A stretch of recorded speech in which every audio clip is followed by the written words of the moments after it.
Bethesda has just announced that when their upcoming game Fallout 76 releases, it will not be releasing on Steam. Instead, the PC version of the game will be released exclusively on Bethesda's own proprietary gaming platform, Bethesda.net. Or is it Bethesda.net? You know, like Blizzard, it's Battle.net, but you just say Battle.net. Anyway, while Bethesda denies that other future games such as Doom Eternal will not be coming to Steam, this Fallout 76 announcement has some, including myself, a little confused. With this announcement and a slew of other recent trends, I'm here to ask the question, is Steam dying? Maybe? What started as an anti-piracy, anti-cheating game client for online Valve games like Counter-Strike in 2003, eventually evolved into a ginormous storefront for a massive amount of PC games. The name Steam has practically become synonymous with PC gaming entirely, and while not the only clown in the rodeo, it's certainly the biggest. But recently, more and more companies seem to be straying away from the platform either in part or altogether. Bethesda is hardly the first major AAA publisher to shy away from Valve's largely dominating platform. In 2011, EA opened their own storefront known as Origin, moving all of their PC game releases since then exclusively to their platform, even going as far as pulling Crysis 2 from Steam and moving it onto Origin. You can buy it on Steam again now, but this is something that happened back then. Though this was long before a lot of the controversy surrounding Steam in recent years. Since this is EA we're talking about, it's highly likely that they just thought it more financially beneficial to fund their own storefront rather than cut Valve a slice of the delicious money pie.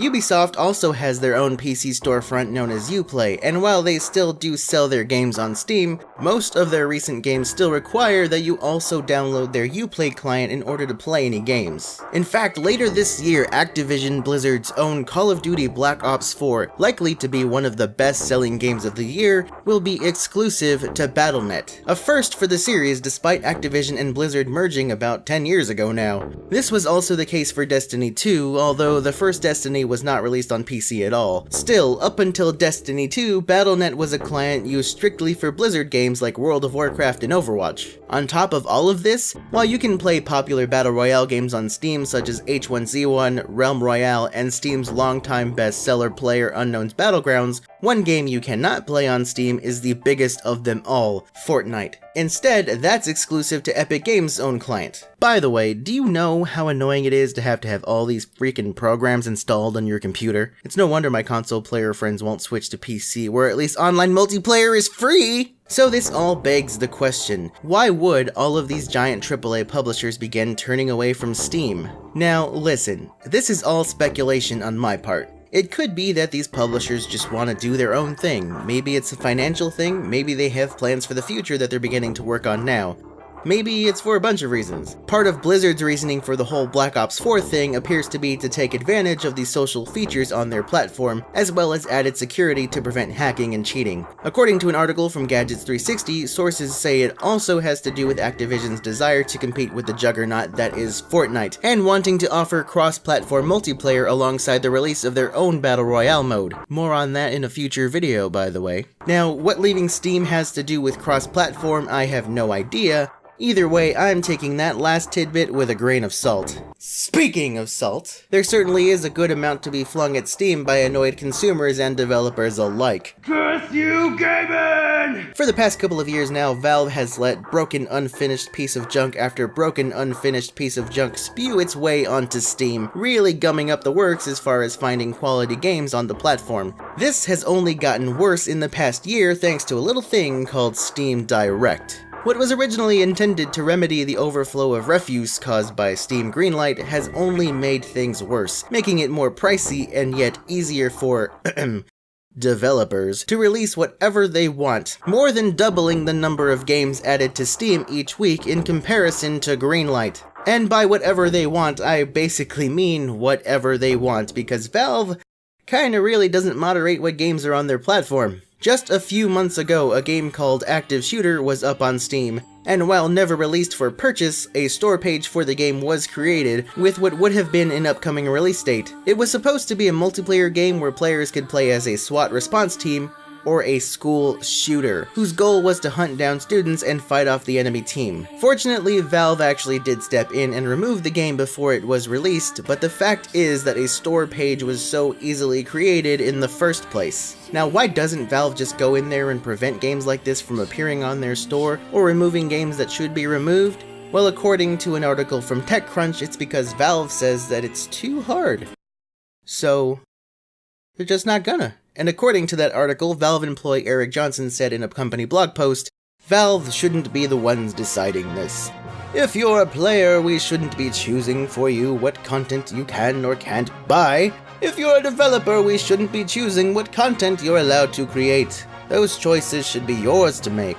Our role should be to provide systems and tools to support your efforts to make these choices for yourself, and to help you do it in a way that makes you feel comfortable."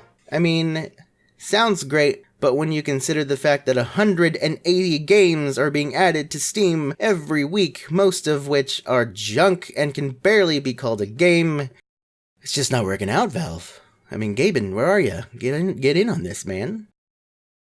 And where's Half-Life 3? Now, don't get me wrong, I like Steam. I use Steam extensively. Having a large chunk of my gaming library all in one place, accessible with the click of a mouse, is super convenient and easy. That said, I know entirely how annoying it is to have a bunch of crap flung at you on the storefront, looking for something new and interesting to play, only to have to wade through the garbage just to find anything that stands out. Own a Nintendo Switch? Look through the eShop lately? You're bound to find some great games, or at least some interesting stuff in there pretty easily. Yes, the Switch is only over a year old, and the games definitely aren't all gems, but they currently only release a handful of games each week, at least for now. Please, Nintendo, I'm begging you to reconsider this whole 20 to 30 games a week thing. You've got a good thing here already. Well, I think it's pretty safe to say that so many indie game successes have Steam to thank for their success, and the huge indie gaming market that has taken up so much of the modern gaming scene, there are likely a lot of would-be successes that may never be given the time of day after being buried underneath all the garbage. In fact, some indie devs say that the Switch has been their best-selling platform because of the fact that it's so easy to find their games. As I mentioned, Steam is not the only clown in this rodeo. With so many bad game releases flooding the store each week, it could be only a matter of time before enough people get fed up and decide, you know what? I think I'm gonna look elsewhere. So when you combine this customer frustration along with the growth opportunity for these other platforms, given that they don't have a lot of these horrible games flooding their store, I think Valve needs to be maybe a little more concerned about deciding what games can and cannot be on their store. So, is Steam dying? Maybe not, but it certainly is taking in a lot of alcohol and cigarette smoke to jumpstart the process. If anything, it could only be the beginning stages of losing its foothold as number one. The fact remains that Steve? Hello, Steve. You're a massive powerhouse. The fact remains that Steam is still a massive powerhouse, and if it's going to die, it has a long way to go.